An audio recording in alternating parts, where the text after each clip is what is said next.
Bom, hoje nós vamos estudar a segunda parte de 1 Coríntios 10. Então, primeiro eu vou ler do versículo 14 ao 22. Depois a gente continua o resto, mas eu vou ler essa primeira parte. Voltando mais ou menos a recordar, semana passada a gente fez uma viagem no Velho Testamento, né? A gente foi descobrindo lá, relembrando as partes onde Moisés estava guiando o povo pelo Egito e o povo murmurando, reclamando. Então, na semana passada, Paulo estava dizendo para eles que eles não esquecessem, né, tudo que aconteceu lá no Velho Testamento, que eles não esquecessem, porque essas lições que o povo de Israel tinha passado lá eram para ser lembradas e aprendidas para que a gente não passe por isso outra vez, né? E eu ainda comentei que o Velho Testamento ele é uma conexão, né? É um conjunto, a Bíblia é um conjunto, o Velho e o Novo está todo interligado, e não que tudo que está no Velho Testamento, ou na Bíblia, né, Deus está provando, né? A gente sabe que, às vezes, Deus deixa lá na Bíblia para a gente saber o que fazer e o que não fazer, né? Teve muitas coisas de agressividade, de prostituição, de Davi fez muita coisa que não devia, mentiras, né? E ficou lá relatado, por quê? Para que a gente aprenda o que fazer e o que não deve fazer. Então, vamos ler. Agora ele vai continuar a explicação dele. Então, ele já vinha falando sobre isso nos capítulos anteriores, né? Porque parece que a, a cultura, né? A cultura oriental lá daquela área, tanto dos egípcios, que teve uma influência muito grande. Estou vendo esse pote aqui ali, ó. Os egípcios tinham muitos deuses, né? Eu estou lendo agora a Bíblia de novo e eu estou bem na parte, acabei de sair da saída do Egito e das pragas, né? E cada uma daquelas pragas que vieram, as 5 primeiras, elas estavam direcionadas a um deus específico ou mais, né? Porque a do Rio Nilo parece que tinham vários deuses. Então, eles tinham necessidade de ter uma imagem na frente dele. E eu aprendi uma coisa muito interessante que eu vou falar daqui a pouco. Então, cada uma das pragas era direcionada a eles para provar que eles não tinham poder nenhum, né? Que quem tinha o poder de deixar aquela praga vir e de acabar com ela era Deus. Até que os mágicos do Egito conseguiram reproduzir algumas pragas, mas não foram todas e eles não conseguiram tirar. Tanto é que o faraó chamava Moisés para ele pedir a Deus para tirar as pragas, né? Porque os mágicos dele não conseguiam. Uma até comentei com o Jimmy, eu já falei com vocês sobre ela, a praga dos sapos, né? Imagina, na Bíblia ainda fala, sapo em todo lugar, sapo dentro do forno, sapo por todo lado, na cama. E aí Ai, o faraó manda chamar o Moisés lá, e o Moisés falou: então tá bom, quando que você quer que eu peça a Deus? Aí o faraó: amanhã. Falei: mas imagina, se fosse eu falar agora, acaba com esses sapos agora, né? Mas não, o faraó fala: amanhã você pede para Deus. Então, assim, é aquela procrastinação, né? A gente não confia totalmente, né? Então, ali no capítulo da semana, que a gente, na metade, na primeira parte do capítulo 10, Paulo estava mostrando para esses cristãos, alguns novos, alguns que vieram dessas origens, que tinham esses sacrifícios aos ídolos e comidas sacrificadas nas praças, nos mercados. Então, ele já tinha adereçado isso, né? Ele já tinha falado: gente, não esquenta a cabeça, não, porque esses deuses não existem, né? Então, se você comer aquela comida, não vai te fazer nenhum prejuízo, não vai te prejudicar, principalmente se você não souber, né? Aqui ele já está mais assim, aprofundando um pouquinho nesse capítulo daqui, ele vai falar que se você sabe que aquilo está sacrificado a um ídolo, não coma, né? Porque hoje ele vai um pouquinho mais profundo no ensino dele, né? Então vamos ler. 14, começar no versículo 14. 1 Coríntios 10, 14. Por isso, meus queridos irmãos, fujam da adoração de ídolos. Eu falo com você como pessoas que têm capacidade para entender. Em algumas tradições, ele fala como pessoas inteligentes, culturais. Como é que fala a sua? De bom senso. De bom senso. Sensatas. Sensatas. Exatamente. Então, o Paulo está falando, eu sei que vocês são inteligentes, eu sei que vocês conseguem raciocinar, né? Julguem vocês mesmos o que eu estou dizendo. Pensem no cálice pelo qual damos graças a Deus na ceia do Senhor. Então, ele está querendo fazer uma comparação, tá? Então, eles estão assim, pensa, quando a gente se reúne, a gente senta e a gente dá graças a Deus e come a ceia, né? Come o pãozinho, toma o vinho. Então, ele fala, pense no cálice pelo qual damos graças a Deus na ceia do Senhor. Será que quando bebemos desse cálice, não estamos tomando parte do sangue de Jesus? E quando partimos o pão e comemos, não estamos tomando parte no corpo de Cristo? Mesmo sendo muitos, todos comemos do mesmo pão, que é um só. Por isso, somos um só corpo. Pensem no povo de Israel. Aqueles que comem as coisas oferecidas em sacrifício tomam parte juntos no sacrifício que é oferecido a Deus no altar. O que é que eu quero dizer com isso? Que um ídolo ou um alimento que é oferecido tem algum valor? Absolutamente não, claro que não. O que eu estou dizendo é que aquilo que é sacrificado nos altares pagãos é oferecido aos demônios e não a Deus. E eu não quero que vocês tomem parte nas coisas dos demônios. Vocês não podem beber o cálice do Senhor e também do cálice dos demônios. Vocês não podem comer na mesa do Senhor e também na mesa dos demônios. Ou será que queremos provocar o Senhor fazendo com que ele fique com ciúmes? Por acaso vocês pensam que somos mais fortes do que eles? Então, aqui, gente, ele está querendo fazer a comparação. Quando a gente se reúne, né, na ceia, no simbolismo da ceia, né, porque existia aí há um tempo atrás, eu acho que isso já mudou um pouco, tinha um grupo, né, da Igreja Católica que achava que quando você tomava a Eucaristia, você estava comendo o corpo de Cristo e bebendo o sangue de Cristo, né? Então, hoje em dia eu acho que já mudou um pouquinho. Então, era o simbolismo. Mas quando o povo se reunia ali para fazer aquilo, eram todos um em nome de Jesus. Um corpo só. Paulo já falou várias vezes sobre isso. Nós somos um corpo com muitos membros, né? E quando você vai lá no mercado, que normalmente lá naquela época era no mercado, onde tinha os templos, era tudo relacionado, a comida com a adoração. E participa daquela mesa que o Paulo está dizendo aqui, que era um sacrifício ao demônio e não a Deus, a gente não pode participar dos dois. A gente tem que escolher, né? Qual dos dois que a gente vai agradar, ou a Deus ou aos demônios.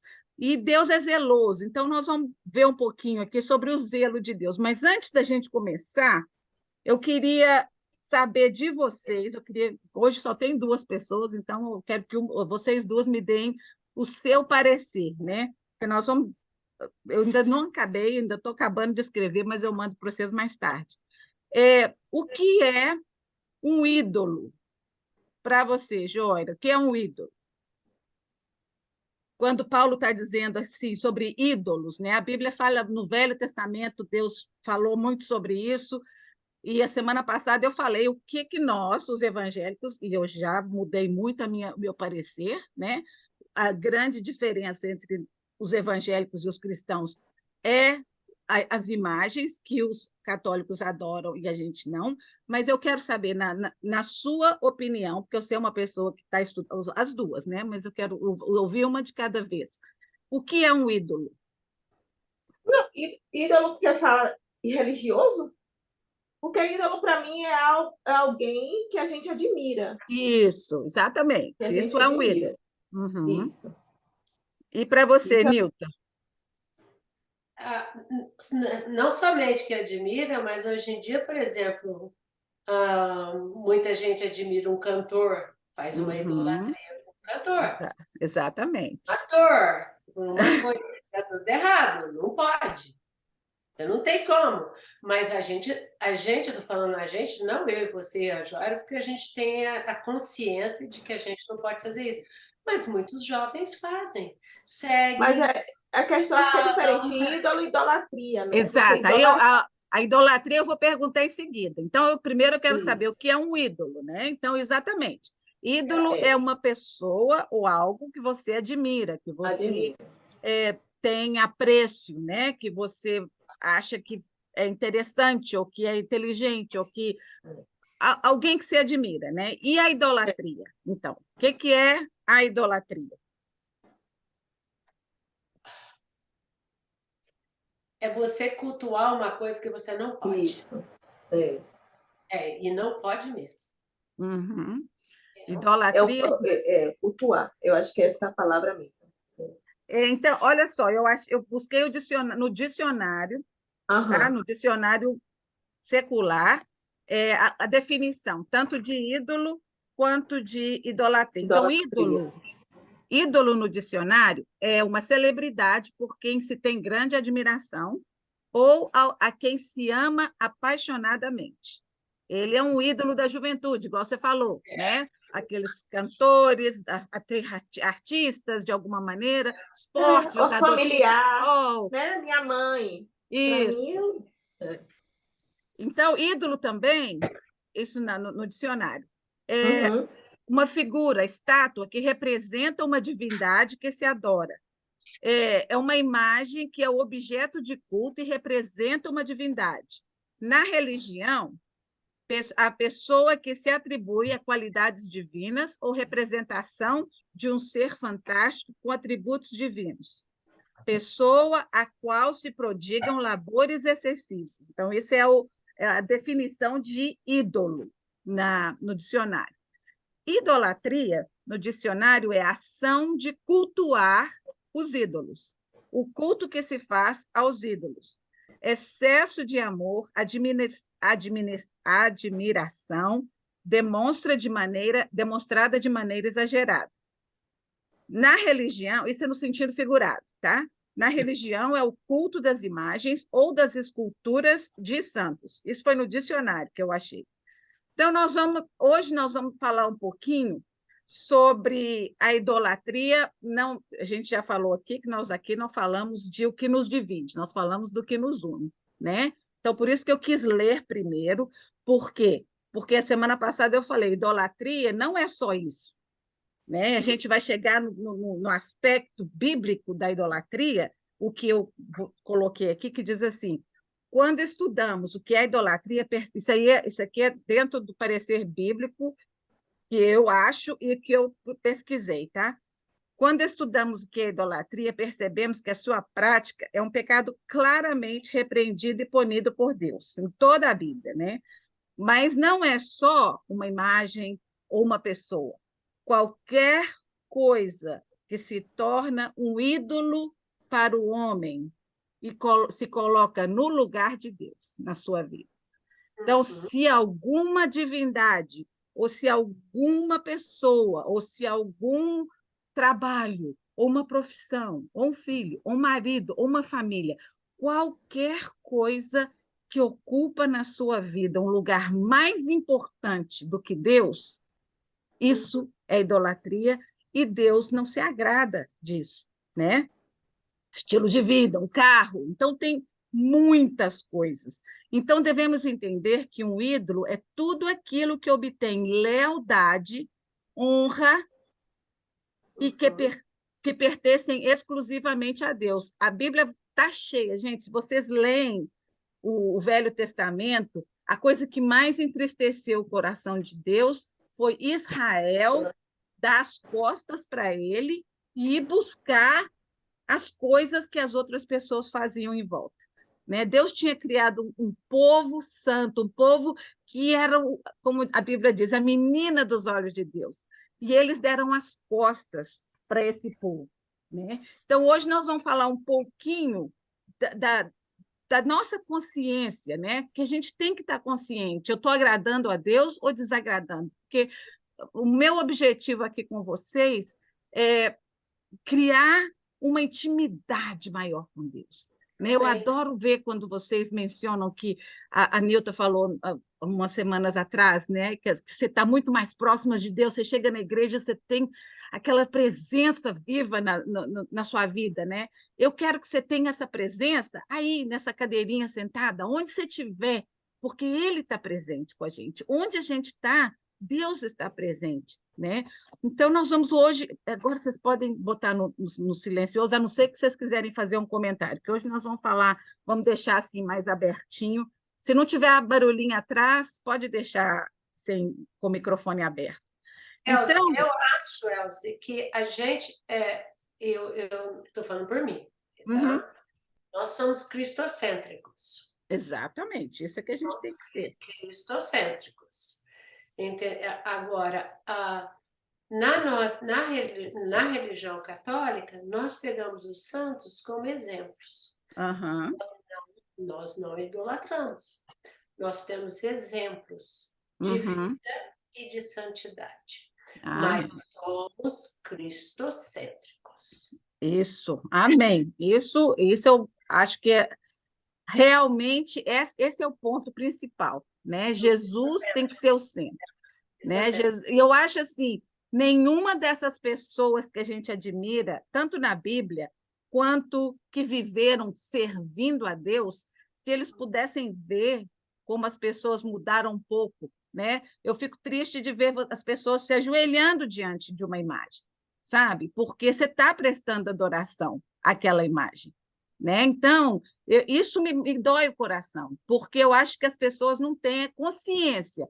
Então, nós vamos ler aqui um pouquinho, vamos na Bíblia, porque eu não quero ficar só na minha opinião, né? Êxodo 24 é os 10 mandamentos. Eu acho que todos nós obedecemos os 10 mandamentos, né?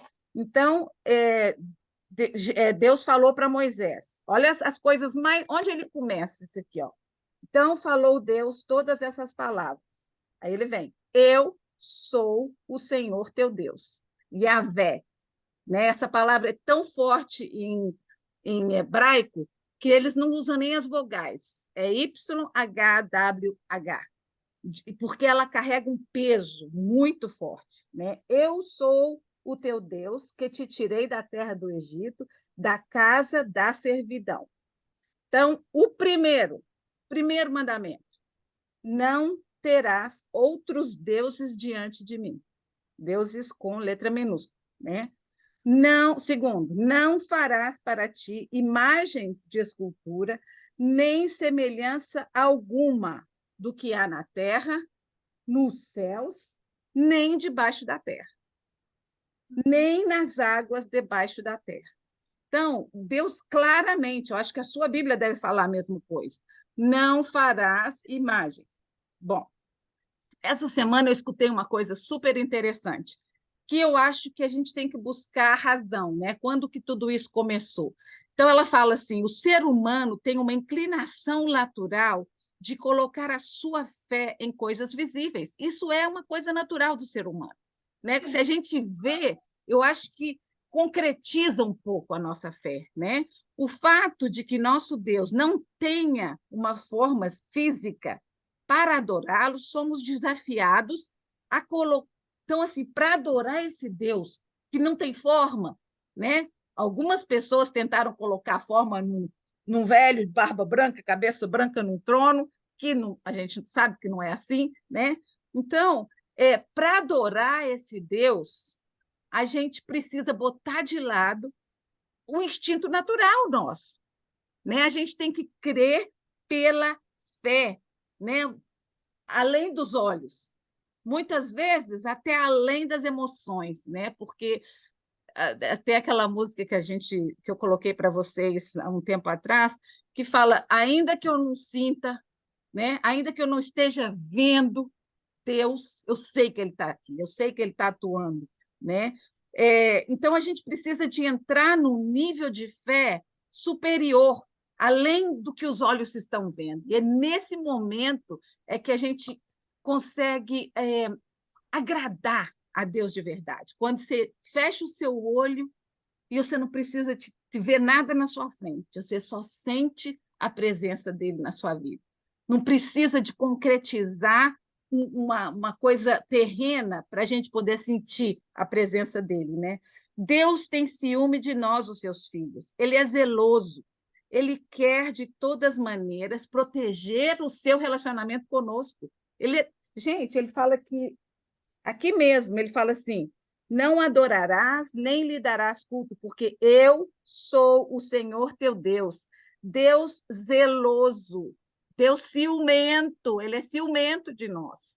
Mas não é o ciúme que a gente conhece, né? O ciúme de Deus é o ciúme de zelo, de cuidado, de proteger, né? Eu estou vendo, eu estou lendo na Bíblia agora esses dias, eu fico, gente, mas que povo burro! Se Deus estava falando para eles que, se eles obedecerem, se eles fizessem isso, eles não iam ficar doentes, eles não iam ter guerra, eles iam ter do melhor da terra. E o povo deu as costas para Deus, né?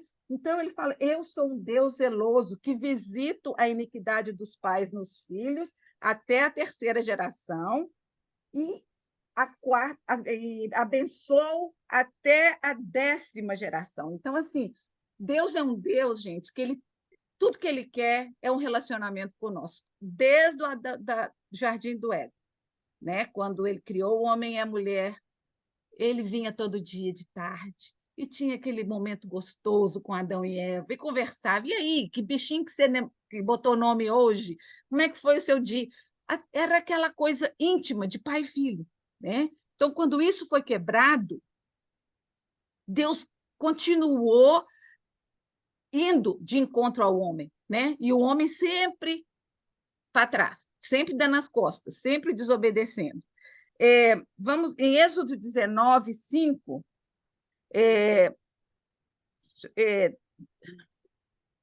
Vamos ver o que fala. Agora, pois, então aí é onde que eu falei, que Deus falou para eles. Olha o que Deus falou para o povo de Israel. Se diligentemente ouvirdes a minha voz e guardardes a minha aliança, então sereis minha propriedade peculiar dentre todos os povos, porque toda a terra é minha, tudo é meu, eu criei tudo. Então, se vocês me obedecerem e me seguirem em obediência, vocês serão o meu povo, protegido por mim, né? Mas, infelizmente, esse povinho não quis. Deus chama Israel do meu tesouro especial. Que coisa, gente. Ele fala: vocês serão, aqui nessa tradução, fala propriedade, mas numa outra que eu li, fala: vocês serão o meu tesouro especial entre todas as nações. Já pensou que benção a gente poder ser o tesouro de Deus e muita gente não quer? Em Jesus, eu e você fomos conectados com essa família. Então, Israel era o povo de Deus, mas Jesus veio, e quando Jesus veio, nós fomos adotados. A gente viu isso não faz muito tempo, que Paulo falou para o pessoal da igreja de Corinto. Ele falou: vocês podem até pensar e ficar se orgulhando porque vocês são da herança de Abraão, né? Mas a verdadeira herança de Abraão são aqueles que aceitaram a Jesus como Salvador, que aceitaram o sacrifício de Jesus, que aceitaram que Jesus era o Filho de Deus. Então, Paulo falou isso várias vezes para o povo, para os cristãos, né, das igrejas que ele havia fundado. Romanos 9 fala, claro, sobre essa adoção dos gentios. A gente passou por isso o ano passado, né? A gente estudou Romanos.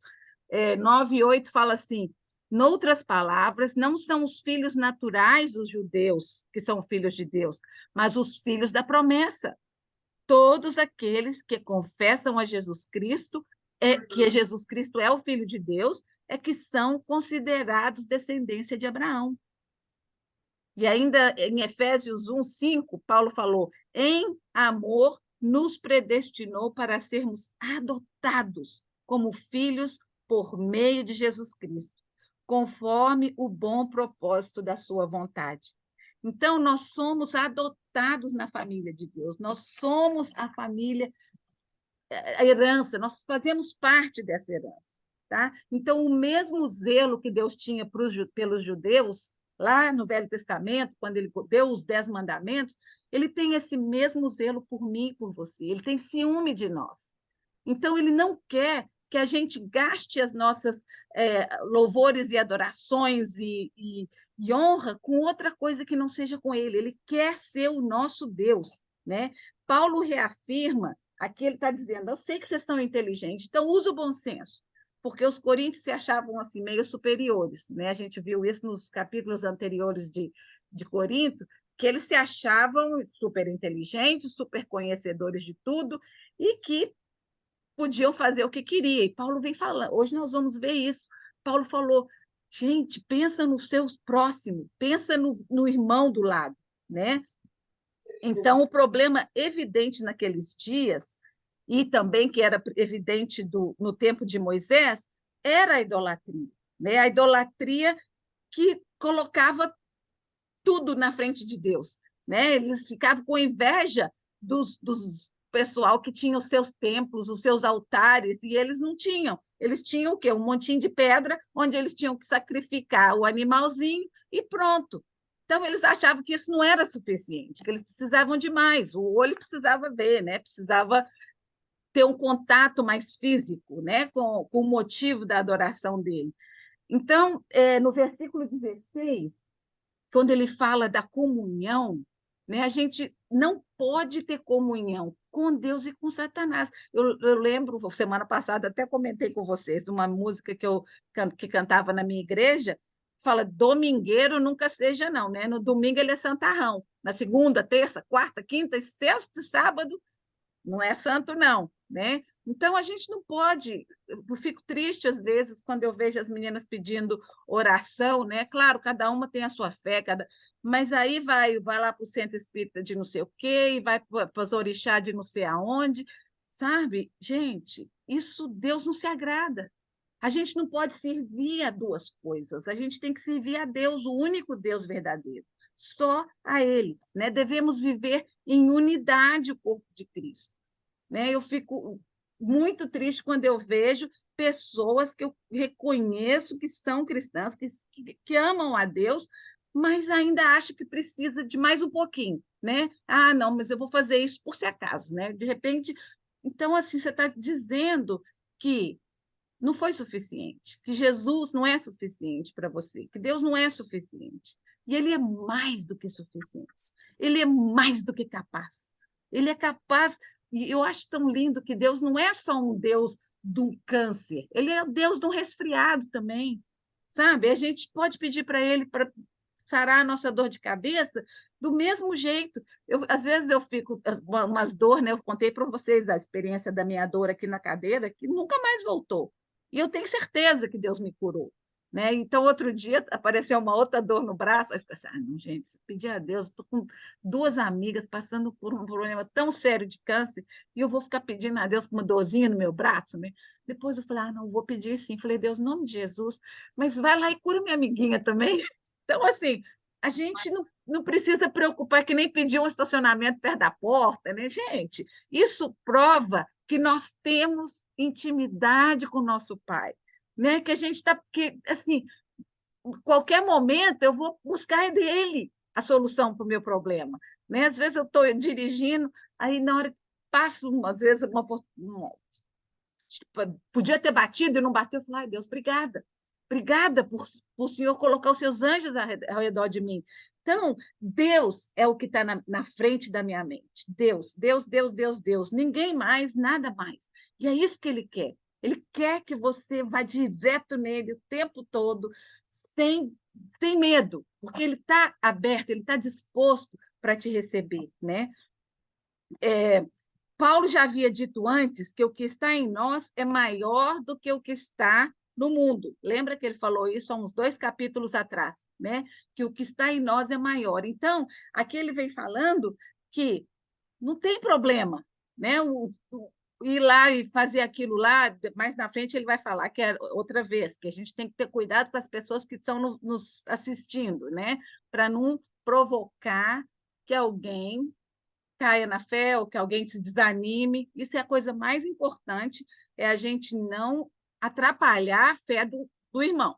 Né? A gente tem que encorajar, a gente tem que incentivar um relacionamento com Deus. Em 1 Coríntios 8, ele falou, eu vou ler só para a gente dar uma lembradinha. 1 Coríntios 8, versículo 4. Gálatas, 1 Coríntios 8, 4. Fala assim, no tocante à comida sacrificada a ídolo, sabemos que o ídolo de si mesmo não é nada. E nada é no mundo, e que não há senão um só Deus. Então, Paulo só está reafirmando essa ideia dele aqui, né? Será que Paulo agora está se contradizendo? Porque lá ele falou que ele não é nada, e aqui ele está falando que os ídolos são do demônio, né? Então, será que existe uma contradição? Né? Então, não existe contradição. Ele está dizendo que espíritos demoníacos se aproveitam daquela ingenuidade ou da busca, né, errada. Eu fico vendo os olhinhos como é que chama aquele olhinho lá do turco? Tem uma bolinha azul no meio, né? Olho grego.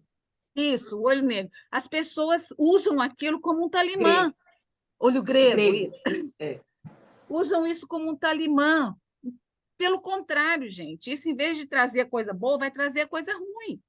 Por quê? Porque o diabo se aproveita dessas coisas. Infelizmente, ele se aproveita de coisas inocentes para atrapalhar o nosso relacionamento com Deus. Né? Quantas vezes eu já experimentei, tanto quando eu era mais jovem lá no Brasil, como hoje em dia, às vezes as pessoas estão carregando, pode até ter sido um presente que alguém te deu, né? Que a pessoa deu com a melhor das intenções, mas o diabo se aproveita daquilo. Então, a gente tem que orar, primeiro pedindo a Deus para limpar a nossa casa, limpar o nosso ambiente, se tiver alguma coisa que desagrada a Ele, para Ele nos mostrar. Deus mostra, gente. Eu acho assim, tem coisas. Eu tive coisas que na hora que eu pegava me dava uma coisa ruim. Então, assim, seja sensível, peça a Deus para te esclarecer. Você não quer na sua casa, pode ter sido o presente mais caro da pessoa que você mais ama, mas se Deus está te falando que isso não é uma coisa que agrada a Ele, sabe? Seja sensível à voz de Deus, não tampa o ouvido, não, sabe? Ouça o que Ele tem para te dizer. Paulo está falando para os cristãos mais maduros que, à medida que amadurecemos na fé, aprendemos que utilizar essas práticas desagradam a Deus. Então, foi exatamente o que eu falei, né? O cristão maduro é aquele que aperfeiçoa a sua fé no conhecimento da palavra de Deus e busca a santidade. Então, o que é a santidade? Não é uma coisa para pessoas especiais. Não, a santidade é para mim e para você. Deus quer que eu e você sejamos santos, busquemos a santidade. O que é a santidade? É eu ficar mais parecida com Jesus, é eu ter meu coração, minha mente cheia da presença, cheia do Espírito Santo. Isso é que é. A Bíblia diz, Deus disse, sede santos porque eu sou santo. Paulo diz, buscai a santificação, sem a qual ninguém verá o Senhor. Então, isso tudo, gente, nós precisamos buscar a santidade. Não fica pensando que isso é um privilégio de poucos. Não. Isso é um privilégio de todo cristão que quer um relacionamento íntimo com Deus. Deus não divide a sua glória com ninguém. Em Isaías 42, 8, diz assim, eu sou o Senhor, este é o meu nome, e não permito que imagens recebam o louvor que somente eu mereço. Isaías 42, 8. Outra tradução, né, disse, eu sou Yahvé, esse é o meu nome. Não darei a minha glória a outro, nem o louvor que me pertence aos ídolos. Isaías 48, 11 diz, fiz isso por amor a mim mesmo, porque não permito que o meu nome seja desonrado, nem dou a minha glória a ninguém. Então, gente, deem glória a Deus. Tudo que te aconteça, sabe? Um milagre, glória a Deus. Obrigada, meu Deus. Só Ele é digno de receber. Deus tem ciúme dos seus filhos, como eu li para vocês em Êxodo 20, capítulo 5. Ele tem ciúme, ele é zeloso, né? Nenhum ser humano que tenha vivido nessa terra, por mais santo que tenha sido, Paulo, Pedro, até a Maria, não merece a nossa adoração, sabe? Eu acho assim, um dia nós todos vamos chegar no céu e eu acho que ela vai ficar triste de ver que as pessoas colocaram ela na frente de Jesus, sabe? Muitas pessoas, eu sei que vocês não, porque a gente já falou muito disso, mas eu conheço muita gente que é mais devoto a Maria do que fala mais, por exemplo, só uma curiosidade minha, quando vocês fazem o terço, né? É 10 Ave Maria e um Pai Nosso. Então, assim, é muito mais a Maria do que a Deus. Né? Então, pensa, só como eu quero que vocês pensem, vou falar que nem Paulo falou assim, usa a razão, usa o bom senso, né? Não vamos deixar de admirar ninguém, porque todas essas pessoas são preciosas, são usadas por Deus. Se Deus escolheu, né, nós temos que admirar, realmente aprender delas todas, né? Mas nenhum ser humano mais caridoso, honesto, espiritual, santificado, ou mais milagres tenham feito, merece o lugar de honra na nossa vida mais do que Deus, né? Os sinais e milagres realizados por serem humanos só podem haver tido resultado se Deus tivesse feito através dessas pessoas. Então, as pessoas são um canal, né, que Deus usa para se manifestar nessa terra, né? Deus usa as pessoas, gente. Deus podia mandar os anjos sair voando por aqui, ó. Ele mandou muitos anjos no Antigo Testamento, né? Tem várias aparições de anjos. Hoje ele usa a gente, os seus filhos, né? Ele quer ser um canal de bênção. E olha que interessante. No Velho Testamento, nenhum anjo teve nome. Na verdade, no livro de Daniel, falou que o anjo Gabriel ficou lutando com Satanás antes de vir responder. Os únicos anjos que têm nome na Bíblia são dois, Gabriel e Miguel. Você não vê um monte de nomes de anjos, né? Eles foram simplesmente canais usados por Deus. E assim devem ser as pessoas, né? Deus tem que ser glorificado na vida das pessoas. Não podemos esquecer que Satanás tem o poder também de realizar prodígios, né? Só que ele cobra, ele não faz por amor, ele vai cobrar, né? Eu já ouvi falar muitas histórias de pessoas que fazem pacto com Satanás para ficar curado disso, daquilo, para resolver um problema ou outro, mas aí você tem que pagar com um monte de coisa, ou é um bicho morto, ou você vai pagar de alguma maneira. E não só isso, você não vai ter paz, né? Porque o pacto com Deus te enche de paz, te tira a ansiedade, te dá alegria. O pacto com Satanás é conectado com a morte, com a destruição, com a ansiedade, o medo, né? Pânico. Né? Então, nosso pacto tem que ser com Deus e nada mais. Aí, gente, saindo desse assunto, ainda dentro do assunto, mas saindo um pouquinho, Paulo vem falar sobre a liberdade cristã. E Paulo tem falado muito sobre isso nos últimos capítulos de Coríntios, sobre a liberdade cristã. Então, deixa eu ler. Ô, Nilton, você está com o microfone aberto? Você está com a Bíblia aberta? Sim, senhora. Você pode ler de 23 a 33 para mim?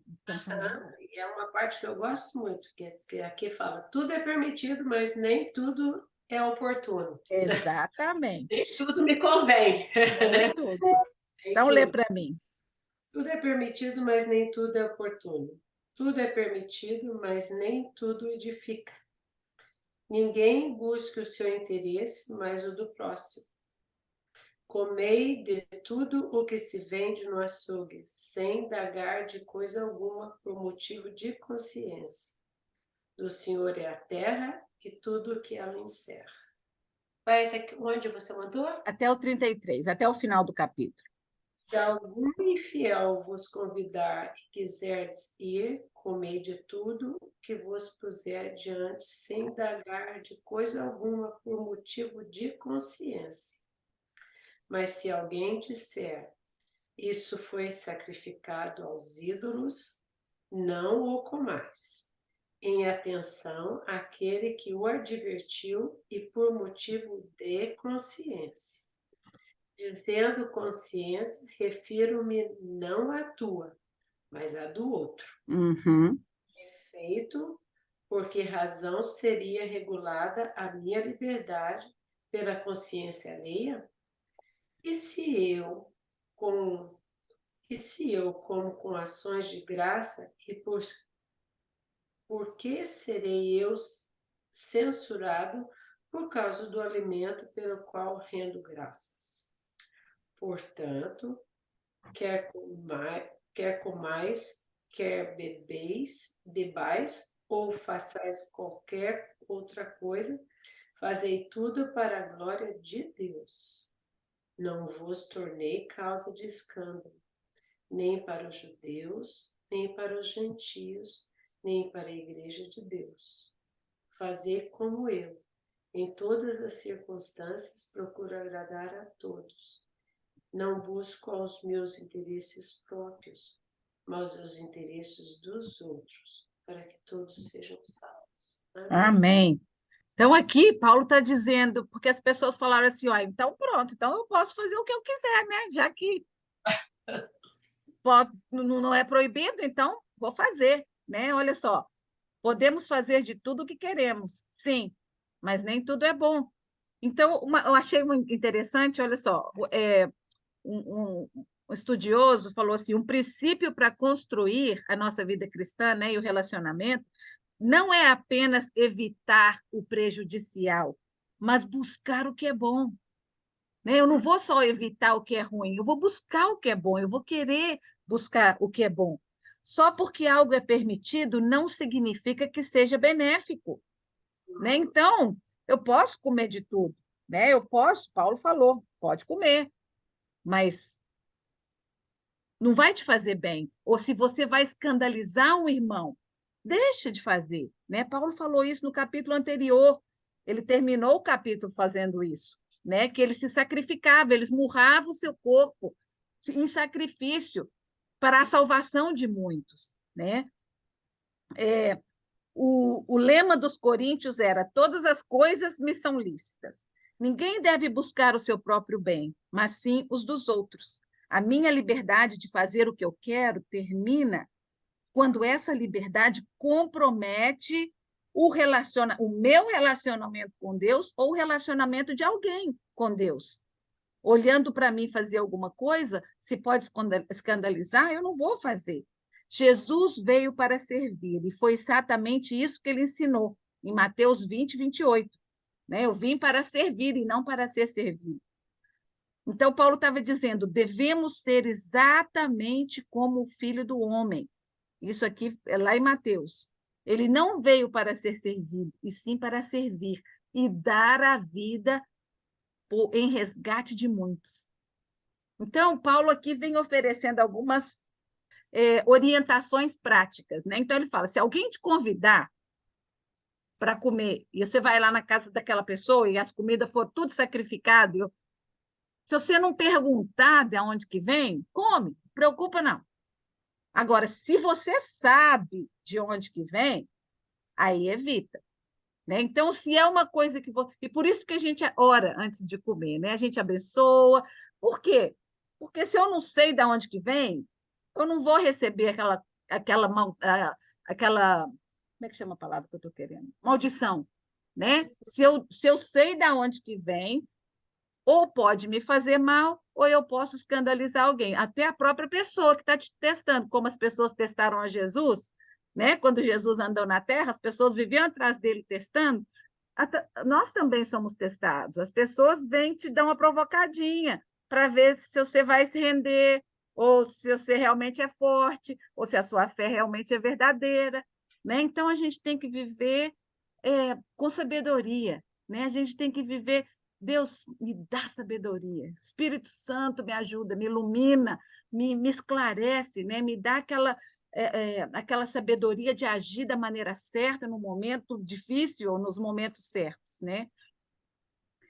Então, olha só, aqui eu vou colocar alguns pontos. Paulo disse: comam tudo o que se vende no mercado de carnes, coma de tudo, sem fazer pergunta. Não vai ficar fazendo pergunta, que se você faz pergunta aí, né, vai prejudicar. Se algum descrente ou uma pessoa que não tem fé convidar para uma refeição, coma tudo que for colocado na sua frente. Ele diz exatamente isso. Mas se alguém disser isso foi oferecido como sacrifício, não coma.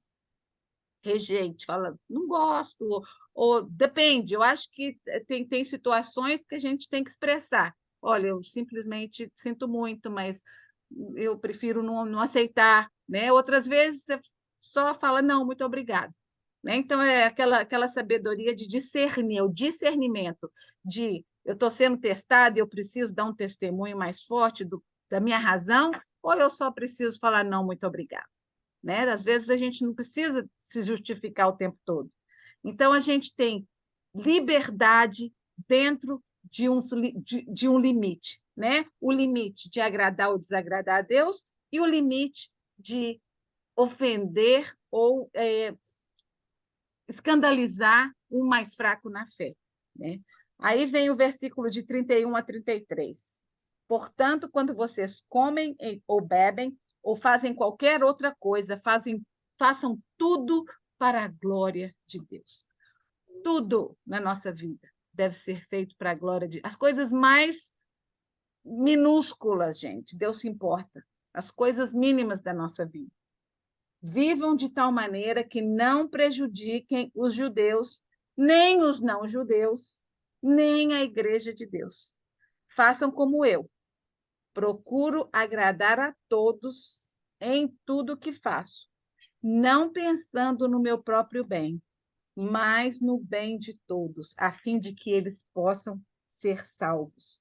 Paulo queria que os coríntios e nós também não esquecêssemos de que todos nós vamos dar conta a Deus de todas as nossas ações.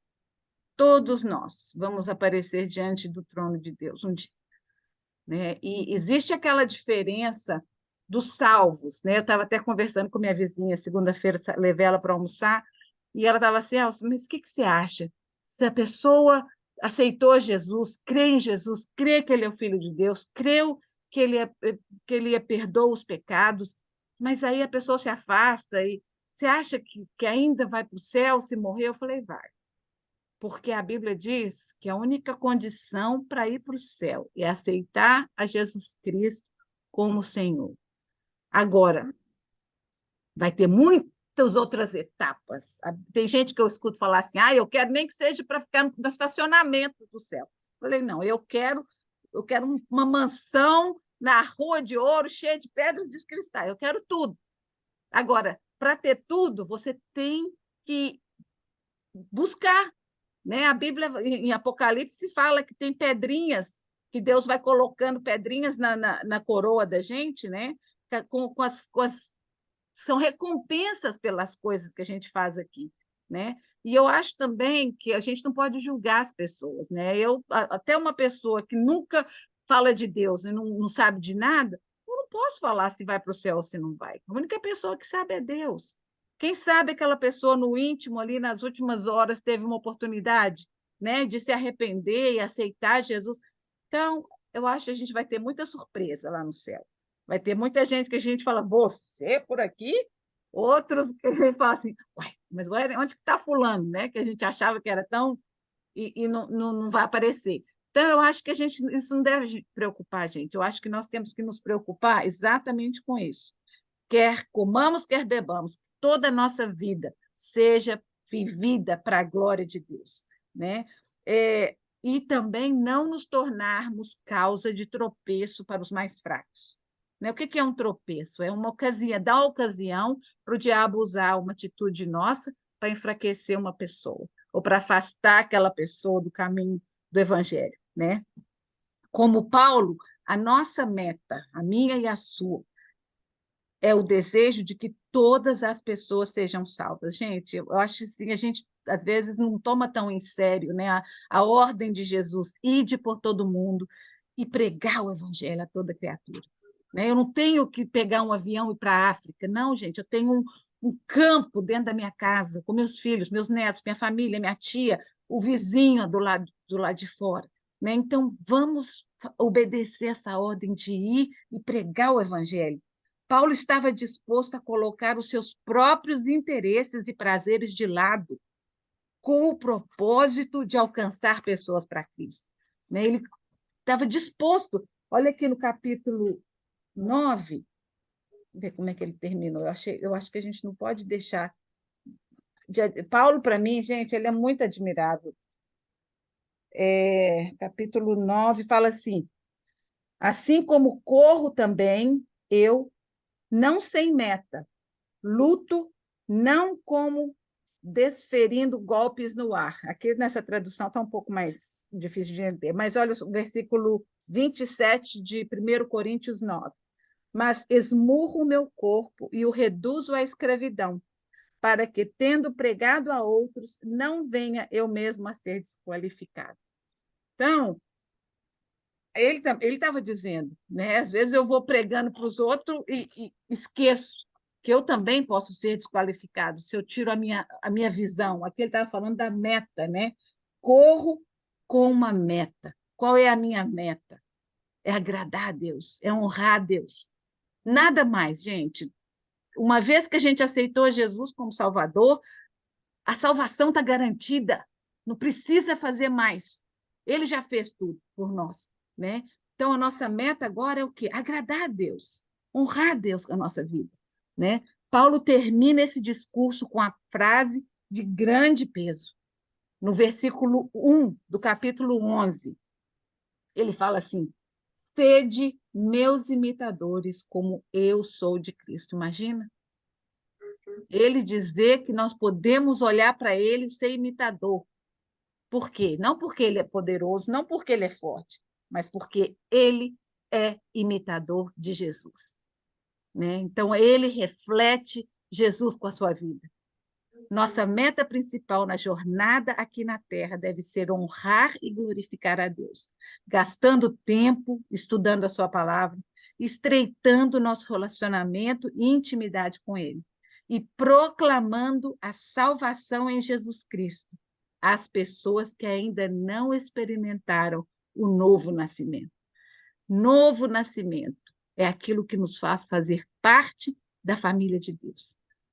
Eu quero que Deus abençoe essa semana. Eu quero que a gente, como a Bíblia diz, rumina, né? Ruminemos isso, né? Qual tem sido a minha participação no reino de Deus? Nós somos a igreja de Cristo aqui nessa terra. E cada uma de nós tem uma missão. Então, eu tenho cumprido a minha missão, eu tenho sido fiel, eu tenho honrado a Deus com a minha vida. Deus é o mais importante. É a Ele que eu corro no momento de dificuldade ou no momento de alegria. Então, pense nisso durante essa semana. Que Deus abençoe vocês.